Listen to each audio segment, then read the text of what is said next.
Hello there, my name is Nate. This is my secondary channel where I post garbage. For example, me sitting in an office with the microphone in my hand, and I'm just talking. This is it. No stick figures. This took me like 3 seconds to edit, but you know what? It's Nate is Flame. It's spam. It's garbage. We just get rid of it, man. So basically, 21 Pilots, they dropped 2 new songs this morning, and I am like the biggest 21 Pilots fanboy. It's just I try to be a little more less extra than the other folks. You know exactly what I'm talking about. And so basically, I just want to like give my thoughts into this whole thing. For the entire warm-up period, you know, where they're teasing an end of the hiatus and stuff like that with all the website stuff and that kind of thing, I wasn't buying into it. I was staying away from all of it. I wasn't invested. I wasn't keeping up to date with like the lore and stuff like that. Yeah, you know, because like 21 Pilots, they fake people out like all the time. So like, why would I get my hopes up? So I just went in completely blind, and the first thing I noticed this morning, I woke up and it's like, boom, boom, 21 Pilots, and I have like 12 people spamming me, 21 Pilots, 21 Pilots. I'm like, okay, I'll listen to it. I listened to Jumpsuit. That was an awesome music video, okay? It picked up directly after Heavy Dirty Soul. I'm sure you noticed it. Some people are like, Nate, did you notice this? Yes, I did. Apparently, some people didn't quite catch up on it. Now you know, that was the car from Heavy Dirty Soul, and Tyler is like sitting, he's doing like the whole chav thing, you know. I know they do that in like England and stuff like that, you know. He's sitting like that, he's like, we've been awake the whole time and you've been sleeping or something like that. I thought that was a little cheesy. Like,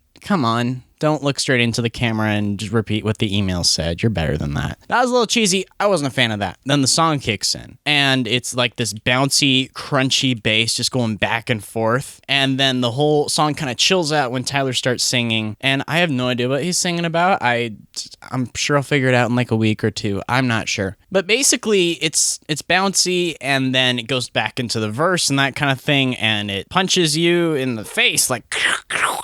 And I'm like, this is a lot more raw than I was expecting 21 Pilots, you know, because I was expecting something a little more hip-hop oriented. I was expecting something a little more pop oriented. And then the bridge comes in, you know, with the piano and stuff like that. Wow, that was fantastic, because what I really like in music is dynamics. I really like when a song can go from up here to down here, from up here to down here. You know, you hear that a lot in mathcore, you hear that a lot in progressive rock, that kind of thing. And I like that 21 Pilots is trying to carry that over to alternative rock, because they're arguably the biggest players in the field right now, so them doing this is kind of exciting for the future of the genre, for me anyway, because I love dynamics. And then the bridge ends, and then the last like 20 seconds are insane, because everything that was building up finally bubbles over, and it's wild and it's unhinged and it's fast and it's loud, and then Tyler's doing these phenomenal screaming vocals. They're a little one note, but whatever, he's not like a hardcore vocalist or anything like that. I just like that they're taking these risks, these artistic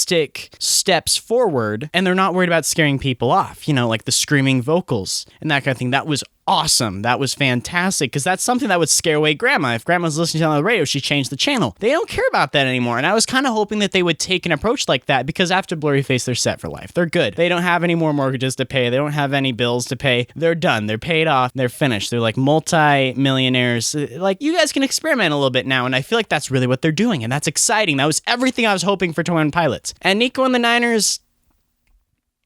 I mean, imagine like the canteen in Star Wars or something like that. That is kind of like the song that would be playing in the background. It didn't really grab my attention, didn't really go anywhere. It wasn't, like I said, I really like dynamics, and that song did not have a lot of dynamics. It was fairly one note. It was nice. It was pleasant. I mean, I was listening to it while I was doing breakfast this morning, and it was fine. It works. It just didn't hit those crazy highs that Jumpsuit did. I'll be able to sleep at night and stuff, but it just wasn't really what I was hoping for. Overall, with Trench, it looks like they're kind of doing like this grindhouse thing, like think Robert Rodriguez meets Quentin Tarantino. I think that's really interesting. It kind of reminds me of Danger Days by My Chemical Romance, where they take this formerly one-note band and stuff like that, not saying one note in a bad way, but rather that 21 Pilots had their niche, they had their style, they had their audience, that kind of thing. It was emotional, it was piano-based, it was ukulele, it was quirky and stuff, it was earnest, it was homemade. And now that they have this huge studio thing, I think with Blurryface, they were still trying to retain the, you know, regional at best, self-titled vibes, and it didn't really work for me all that well. It didn't hit the same notes that I think they were going for, but now with this, they're completely abandoning that, and they're saying, okay, we're going to build this world, we're going to